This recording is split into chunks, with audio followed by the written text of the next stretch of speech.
Bukod sa ilog, may iba pa raw na pwedeng pagkuhanan ng mga ito.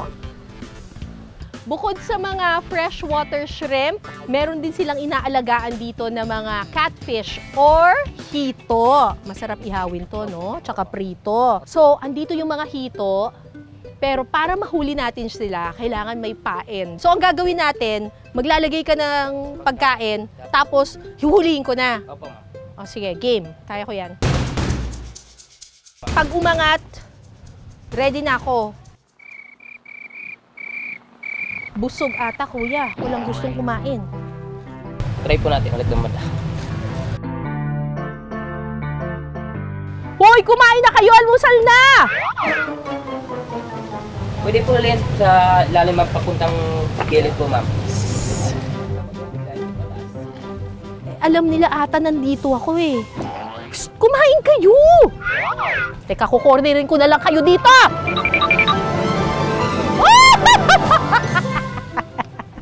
Kala nyo ah! Try po natin. Okay. Paano? Ganyan lang. Ay! Bongga! Uy, ang laki niyan ha. Teka ha, hanap pa tayo.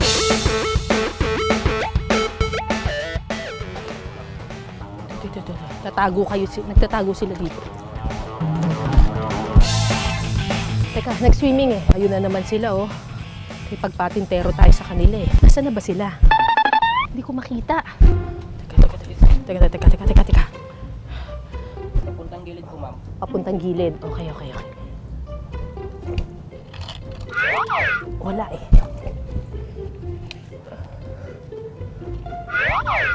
Teka, ikaw nga kuya. Ay! Kumala! Doon! Tumatakas! Kuya, tumatakas. Sige kuya. Kaya ko to. Hindi ka makabubuhay dyan. Ah! Hindi ka mabubuhay dyan!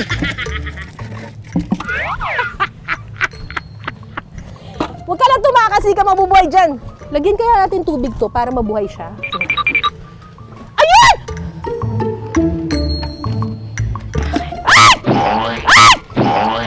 Huwag ka tumalon.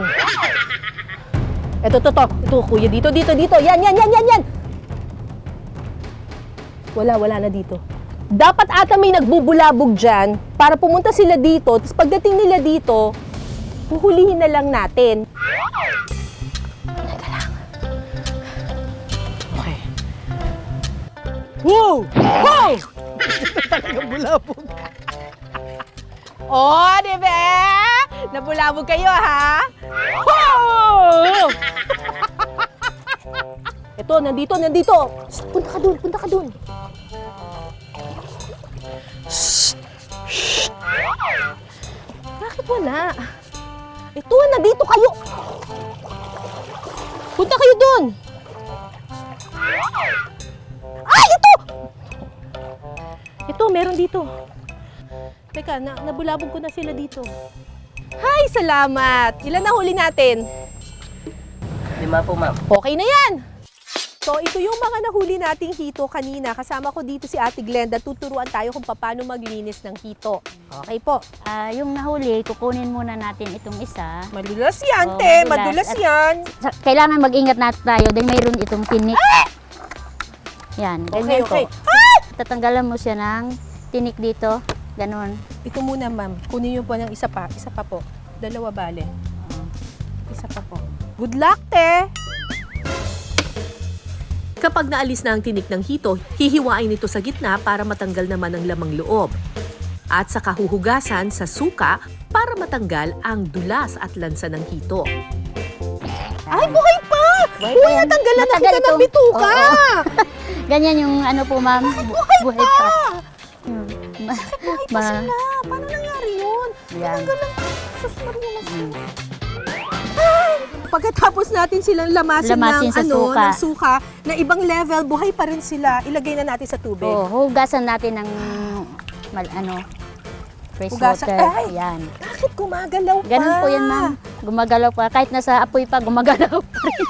Nakita ninyo dahil nilamas natin siya ng suka, nag-iba rin ang kulay yung mismong hito, hindi na siya black na black.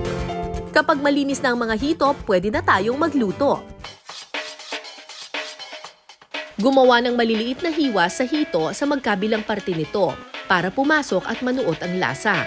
Saka ito titimplahan ng asin, suka, bawang at paminta. Ang mga hito pwede nang tuhugin para ihawin. Tutuhugin na natin to ngayon. Ganito yung pagtuhog, mami. Dito mo idaan sa bunganga. Buksan mo yung bunganga, tutuhugin mo hanggang doon sa may buntot. Yan. Oh, 'di ba?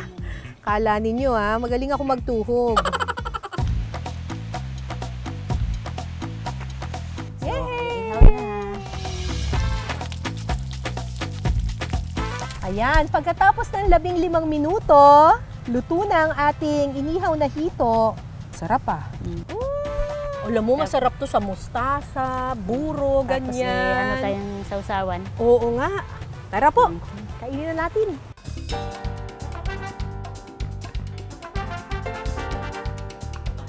Tikman naman natin itong inasal na pantat or inihaw na hito. Ayan. Oh. Sarap. Sausaw natin siya dito sa toyo na may suka at sibuyas at kamatis. Sarap.